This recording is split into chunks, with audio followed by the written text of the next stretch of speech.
मैं जिस रास्ते से चलता था ये सब मेरे पीछे पीछे चलते थे, और मेरे आगे चलने से ये हिंसक जीव सिंह भी इनका कुछ नहीं बिगाड़ पाता था। और आज जरा सी विपत्ति मुझ पे आई, ये सब मुझको छोड़ करके जा रहे हैं। गजराज का एकदम वैराग्य उसके अंदर उत्पन्न हो गया था। गजेंद्र कहने लगा, ये क्या है? कस्य माता कस्य माता पिता कस्य भार्या सहोदर।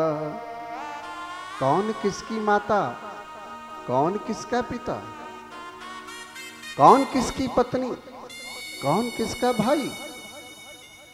कालेन संबंध का कस्य परिवेदन। ये सब सुखकाल के संबंध हैं।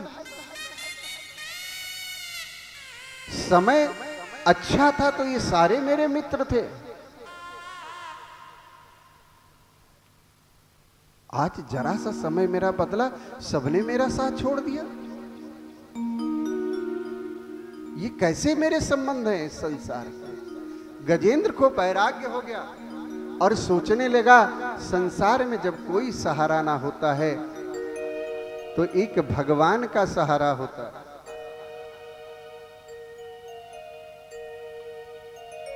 जब संसार में सबसे हार जाए तो भगवान का नाम पुकारना शुरू किया और कहने लगा, दुनिया से मैं हारा तो आया तेरे द्वार। दुनिया से मैं हारा मैं आया तेरे द्वार। यहाँ से घर जो हारा कहाँ जाऊंगा सरकार। यहाँ से जो मैं हारा कहाँ जाऊंगा सरकार।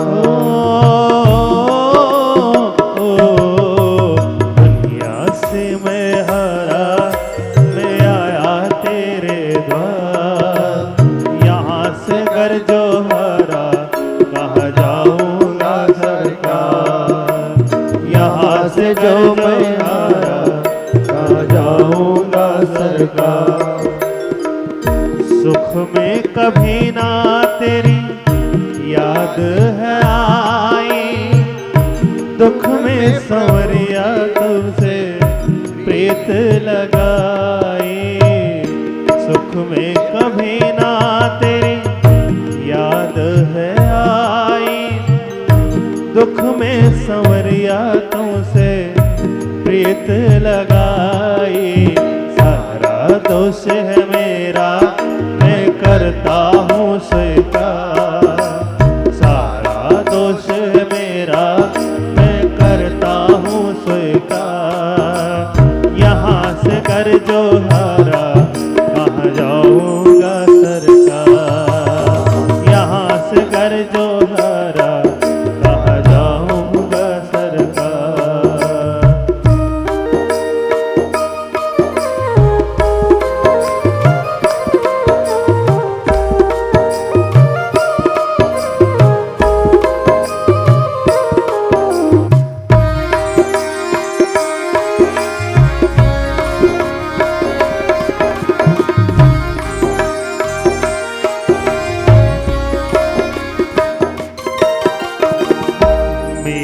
तो क्या है मैं तो पहले से हारा। तुमसे ही पूछेगा ये संसार सारा। मेरा तो क्या है मैं पहले से हारा। तुमसे ही पूछेगा ये संसार सारा।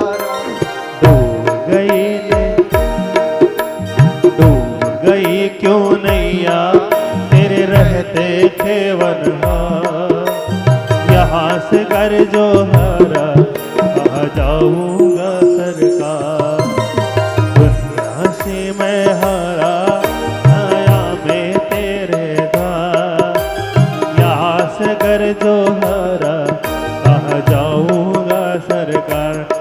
पकड़ लो हाथ बनवारे, नहीं तो डूब जाएंगे। पकड़ लो हाथ बनवारे, नहीं तो डूब जाएंगे। हमारा कुछ न बिगड़ेगा, तुम्हारी लाज जाएगी। धरी है पाप की गठरी, हमारे सर पे ये भारी। धरी है पाप की गठरी, हमारे सर पे ये भारी। वजन पापों का है भारी, इसे कैसे उठाएंगे। पकड़ लो हाथ बनवारे, नहीं तो डूब जाएंगे। फंसी है भंवर में नैया, प्रभु अब डूब जाएगी। फंसी है भंवर में नैया, प्रभु अब डूब जाएगी। खेवैया आप बन जाओ, खेवैया आप बन जाओ, तो मेरा पार हो जाए। पकड़ लो हाथ बनवारी, नहीं तो डूब जाएंगे। नहीं तो डूब जाएंगे। नहीं तो डूब जाएंगे। गजेंद्र ने त्राहिमाम करके भगवान को पुकारा, कहा अब संसार में कोई नहीं है, परमात्मा हम तुम्हारी शरण में हैं। और भगवान को जब आर्त भाव से पुकारा है, भागवत में 28 श्लोकों में गजेंद्र ने भगवान को पुकारा है। 28 श्लोकों में गजेंद्र ने स्तुति की है भगवान की, लेकिन उन 28 श्लोकों में गजेंद्र ने कोई नाम नहीं लिया। भगवान के गुणों को गाता रहा कि भगवान आप अनंत हैं, आप के द्वारा सृष्टि उत्पन्न हुई है, आप सृष्टि के संचालक हैं, आप करुणा के स्वरूप हैं, आप गुणवान हैं, गुण निधान हैं। भगवान के गुणों का गान करता रहा 28 श्लोकों में। अब सारे देवता आकर के खड़े हो गए, जितने देवता हैं, पर देवता अपने पद और अभिमान के चक्कर में गजेंद्र का सहयोग नहीं कर रहे। कह रहे कि ऐसा है, ये हमको तो बुला ही नहीं रहा, अब हमको बुलाए तब ना हम जाएं। हमको बुलाए तो हम इसकी सहायता करें, ये हमको तो बुला ही नहीं रहा। तो ब्रह्मा विष्णु महेश सब खड़े हैं कि ये नाम ले तब तो हम जाएं। भगवान नारायण शीश पर खड़े हो गए, और खड़े हो गए जब चलने लगे तो मैया लक्ष्मी ने कहा कि भगवान आप कहां, कहीं वो गज डूब जाएगा। गज डूब जाएगा, लेकिन वो आपको तो बुला नहीं रहा। उसने ये तो नहीं कहा बैकुंठपति आइए, श्रीपति आइए, शेष सैया पे विराजमान होने वाले आइए। तो नारायण ने कहा कि सुनो, ये जितने मेरा नाम नहीं ले पा रहा है तो क्या हुआ, ये जितने गुण बता रहा है वो गुण तो सब हमारे ही हैं। ये जितने गुणों का बखान कर रहा है वो गुण किसके हैं? वो गुण हमारे हैं, या यूं कह लो संसार में जो किसी का नहीं है उसका मैं हूं। जब संसार में किसी का कोई नहीं होता तो परमात्मा उसका होता है। गजराज पुकारता है, ओम नमो भगवते तस्मै यत् एत चिदात्मकः पुरुषाय आदि बीजाय परेशाभिधीमहि। हे भगवान आओ, कहते हैं कि तभी भगवान गरुण को बुलाए हैं और गरुण पर सवार होकर के वहां से चल दिए। लक्ष्मी जी रोकती रह गई कि नारायण आपको नहीं पुकार रहा। नारायण ने कहा हमारे अलावा ये किसी को पुकार ही नहीं रहा, जिसका कोई नहीं उसका मैं हूं।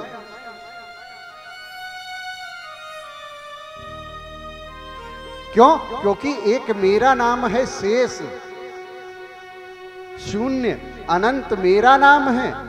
जब किसी का कुछ नहीं बचता, शेष रहता है, वो शेष कौन हूं? वो मैं ही तो हूं। भगवान दौड़ पड़े, चतुर्भुजधारी, पीतांबर उड़ने लगा, नैन फड़फड़ाने लगे और आकाश में गरुण आरूढ़ होकर के भगवान जब पधारे तो जब भगवान को आते देखा गजराज ने, तब उसने कहा नारायण पंकजलोचना प्रभु के योर हार परिशोभमाना। भगवान को देखा, कमल के स्वरूप है नारायण और कमल हाथ में भी लिए हैं, केयूर की माला गले में फहरा रही है वायु वेग से, पीतांबर लहरा रहा है भगवान की, नीलवर्णीय भगवान नारायण पधार रहे। मानो गजराज कह उठा कि भगवान अब मैं आपको देखा हूं तो क्या कहूं, कैसे आपकी स्तुति करूं, मैं कौन से भाव लाऊं, क्या अर्पित कर दूं इस समय। वो भूल गया कि ग्राह मेरा पैर पकड़े हुए। नारायण के दर्शन करते ही गज भूल गया कि ग्राह मेरा पैर पकड़े हुए है और मैं आपत्ति में हूं। वो भगवान के आनंद कंद स्वरूप को देख करके देखता ही रह गया, उसी में मोहित हो चला। सोचने लगा कि करूं तो क्या करूं। तभी उसकी निगाह एक कमल के पुष्प पर पड़ी, उसने कमल उखाड़ा, कहा भगवान तुमको कमल बहुत पसंद है। कैसे? कहा तुम्हारे वामांग में कमला रहती हैं, तुम्हारे वामांग में कमला है और भगवान तुम्हारे नाभि से भी कमल ही उत्पन्न हुआ है जिसमें श्री ब्रह्मा जी विराजमान हैं। और यहाँ तक यहाँ भगवान तुम्हारे अधर भी कमल हैं, नयन भी कमल हैं। कैसे? नव कंजलोचन कंज मुख कर कंज पद कंजारूढ़म कंदर्प अगणिता अमित छवि नवनीर नीरद सुंदरम पटपीतमानौ पाणित रुचि सुचिनो में जनक सुतावरौ। श्री रामचंद्र कृपाल भज मन हरण भव भय दारुणम। नव कंजलोचन कंज मुख कर कंज पद कंजारूढ़म। कहा कि भगवान आप तो पूरे कमल के समूह हैं, नीचे से ऊपर तक कमल ही कमल हैं। आपके चरण कमल हैं, आपके हस्त कमल हैं, आपके नयन कमल हैं, आपके अधर कमल हैं और आपके शरीर की कांति भी जो है वो नील कमल ही है। इसलिए भगवान मैं क्या करूं? तो उठाया है कमल और कमल उठा करके उच्छिप्त सांभुजकारम गिरमः, उठा करके कमल भगवान की तरफ फेंक दिया है। और फेंकते ही ग्राह खींच रहा है। अब केवल जरा सी सूंड बची है। पूरा आंखों तक ग्राह ने घसीट लिया है, केवल सूंड बाहर रह गई थोड़ी सी। भगवान ने देखा ये मेरी स्तुति में पड़ा रहेगा और गरुण पहुंचे नहीं, तो कहते हैं भागवत में कि भगवान गरुण से कूद पड़े, विमान से भगवान कूद पड़े और कूद करके ग्राह की सूंड पकड़ करके बाहर खींच लिया है। और जब खींचा है तो गज के साथ ग्राह भी सरोवर से बाहर आ गया। ग्राह के सहित बाहर खींच लिया और ग्राह को अपने सुदर्शन से काट करके मुक्ति दे दी। ग्राह को मुक्ति मिल गई। गज को भगवान साथ वैकुंठ ले गए, अपना पार्षद बना लिया भगवान ने। लेकिन जब वैकुंठ पहुंचे तो देखा कि वहां ग्राह पहले से उपस्थित है। नया पार्षद लक्ष्मी से पूछा कि लक्ष्मी, मैं अभी तो गया था और इतनी जल्दी ये नया पार्षद कहां से आ गया? कहा भगवान, जिससे इस पार्षद को मुक्त कराने गए थे, जिसको साथ में लेकर के गए लाए हो आप, उससे जिसको आपने मुक्त कराया था वो ग्राह, ये वही आपका नया पार्षद है।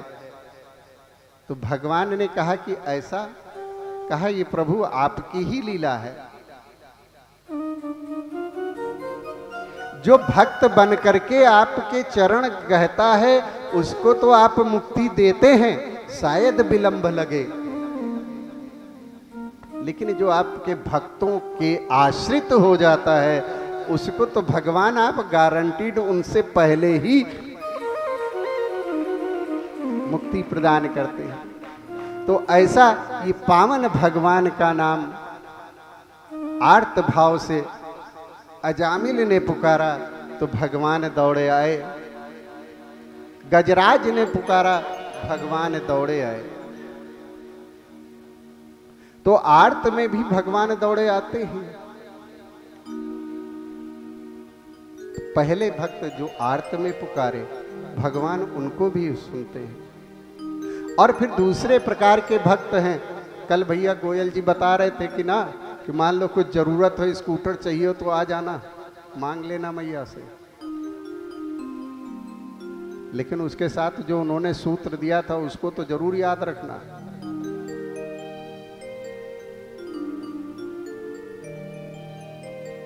तुमहि नीक लागे रघुराई, सो मोहि देहु दास सुखदाई। अब दूसरा प्रकार का भक्त जो बताया, कहा कि वो अर्थार्थी भक्त होता है, उसकी कोई कामना होती है, उस कामना को लेकर के जीव आपके पास भगवान आता है। तो क्या उस जीव का भी भगवान उद्धार करते हैं, उसका भी कल्याण करते हैं? क्या भगवान के नाम का प्रभाव अर्थार्थी भक्त का भी उद्धार करता है? कहां करता है? का कोई उदाहरण? कहां एक उदाहरण है उसका भी? एक नहीं, अनेक उदाहरण है। लेकिन एक और है, विशेष है। कहा विशेष कैसे है? गोस्वामी तुलसीदास जी कहते हैं उस भक्त का नाम ध्रुव सगलानि जप्यो हरि नाम, ध्रुव सगलानि जप्यो हरि नाम, ध्रुव सगलानि जप्यो हरि नाम, ध्रुव सगलानि जप्यो हरि नाम, बाबा अचल अनुपम ढाओ, बाबा अचल अनुपम ढाओ। गोस्वामी जी कहते हैं एक भक्त है जिसने कामना हो करके पुकारा और भगवान ने उसको इस संसार, तो संसार के बाहर भी सबसे अनुपम स्थान, सबसे ऊंचा स्थान प्रदान कर दिया। जिसे हम ध्रुव के नाम से जानते हैं। कहा महाराज ये ध्रुव है कौन? गोस्वामी जी कहते हैं कि महाराज मनु, स्वयंभू मनु के दो पुत्र हैं, प्रियव्रत और उत्तानपाद। दोनों बहुत ही यशस्वी पुत्र हैं, पर जो उत्तानपाद हैं, बड़े पुत्र प्रियव्रत हैं और छोटे पुत्र उत्तानपाद हैं। उत्तानपाद का मतलब ही होता है जिसके पैर ऊपर हो सर नीचे हो। उत्तानपाद शब्द का मतलब तो यही, उत्तान माने ऊपर, पाद माने पैर, जिसके पैर ऊपर हो, यानी कि उल्टी खोपड़ी।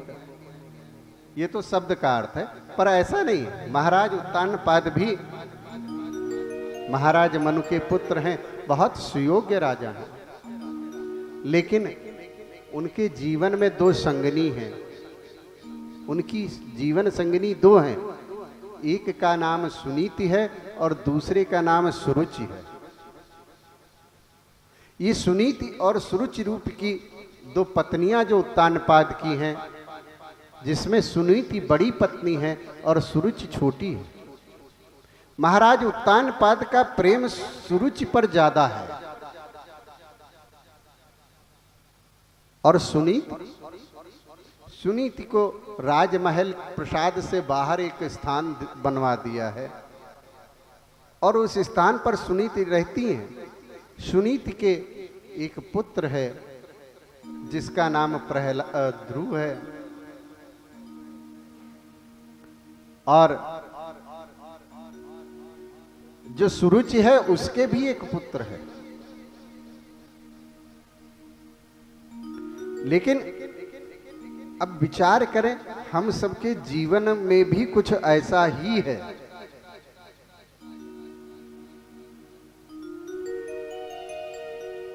ये सुरुचि क्या है? सुरुचि माने जो सुंदर रुचि हो, और सुनीति माने क्या? जो सुंदर नीति हो, अनुशासन हो। जो सुरुचि है ये मन का प्रतीक है, और जो सुनीति है वो बुद्धि का प्रतीक है।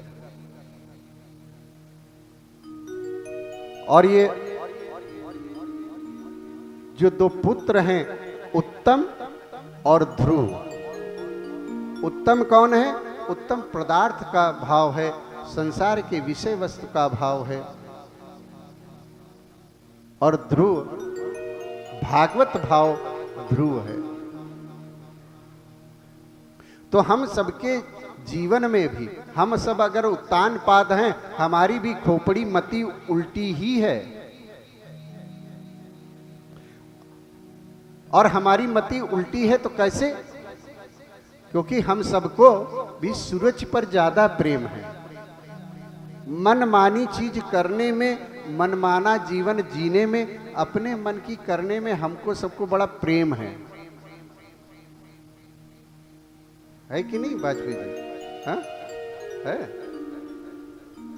मन की, अपने मन की हो तो बहुत आनंद है, बहुत प्रसन्नता है। लेकिन अगर कोई अनुशासन हो जीवन में, वो गुरु अनुशासन हो, संत अनुशासन हो, शास्त्र अनुशासन हो, उस पे चलना बड़ा कठिन है।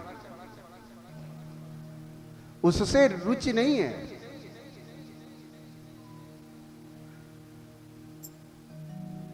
उसमें रुचि कभी पैदा होती ही नहीं। तो उत्तानपाद महाराज को भी सुरुचि से ही प्रेम है, और सुरुचि से जब प्रेम होगा तो उससे कौन उत्पन्न होगा? जब सुरुचि से विषयों से प्रेम होगा तो क्या मिलेगा? इस संसार के भौतिक पदार्थ ही तो मिलेंगे, विषयानुगत ही तो होगा जीव। तो महाराज के दो पत्नियां हैं, दो पुत्र हैं। एक दिन ध्रुव जी खेलते खेलते राज दरबार में पहुंच गए, जहां पे महाराज उत्तानपाद उत्तम को गोदी में लेकर के बैठे थे। यानी कि हम सब जीव जिस प्रकार से विषय में आसक्त होकर के बैठते हैं, वैसे ही महाराज उत्तम को गोदी में लेकर के आसक्त होकर के बैठे थे। ध्रुव पहुंचे, बालक हैं छोटे से। मन में भाव आया कि मेरे भी तो पिता हैं, मैं भी चढ़ करके इनकी गोदी बैठूं। ध्रुव जी गए हैं और जा करके ज्यों ही महाराज उत्तानपाद के गोद में बैठने चले कि तभी जो उनकी दूसरी माँ है सुरुच, वो आई और पकड़ करके हाथ ध्रुव जी को झटक दिया।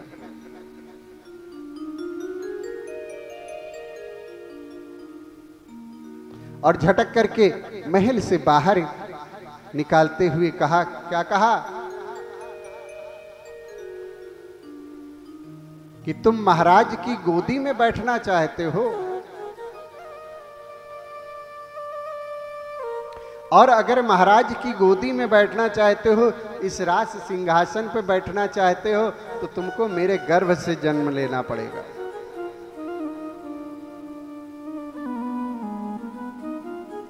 उस अभागिनी के जन्म कोख से जन्म लेकर के तुम महाराज की गोद में बैठना चाहते हो, ऐसा कहकर ध्रुव जी को झटक दिया है।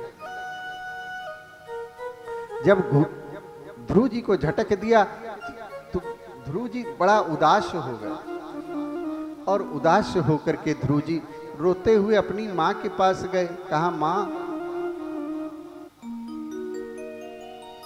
छोटी मां ने आज मेरे साथ ऐसा बर्ताव किया,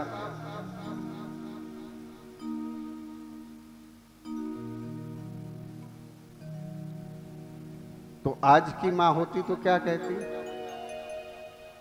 आज की मैया होती तो क्या कहती? हाँ, कहती कल मुही खुद तो मुंह देखे लायक नहीं, हमरे लड़का के मारिस की ऐसी तैसी, जाके युद्ध करने लगती। लेकिन सुनीति ने कुछ नहीं कहा। सुनीति ने उल्टा प्रहलाद उनसे ध्रुव जी से कहा कि बेटा, तेरी छोटी मां ने सही ही कहा, हम अभागे हैं, हमारे जीवन में पुण्य कम है, पुण्य कम होने के कारण हमारी यह दुर्गति है। क्यों?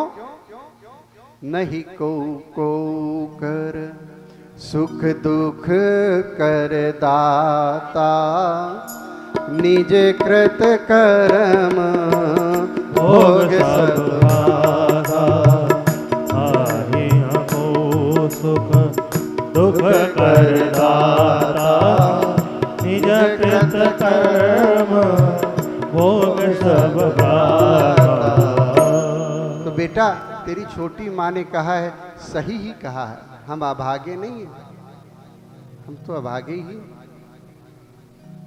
लेकिन बेटा, तेरी छोटी माँ ने तुझे इसलिए वहां से झटक करके भगाया है कि बेटा तुझे ना माँ ने भेजा है, और क्या कहा है, जाओ पहले तप करो, और तप करके भगवान से प्रार्थना करो कि वो तुमको दूसरा जन्म दे, और वो जन्म मेरी कोख में दे। तो बेटा, तेरी माँ ने तुझे गलत कुछ नहीं कहा, उसने कहा है कि तुम जाओ तप करो बेटा, तपस्या करोगे तो तुम्हें केवल पिताजी का ही नहीं, परम पिता का सिंहासन मिलेगा। वो परम पिता तुम्हें सिंहासन देगा, जो तुम्हारे पिता का भी पिता है, वो पिता तुम्हें सिंहासन देगा। मैया ने तो तुम्हें रास्ता दिखाया है बेटा। सुनीति ने ध्रुव जी से कह दिया कि बेटा, तप बल रचई प्रपंच विधाता, तप बल रचई प्रपंच विधाता, तप बल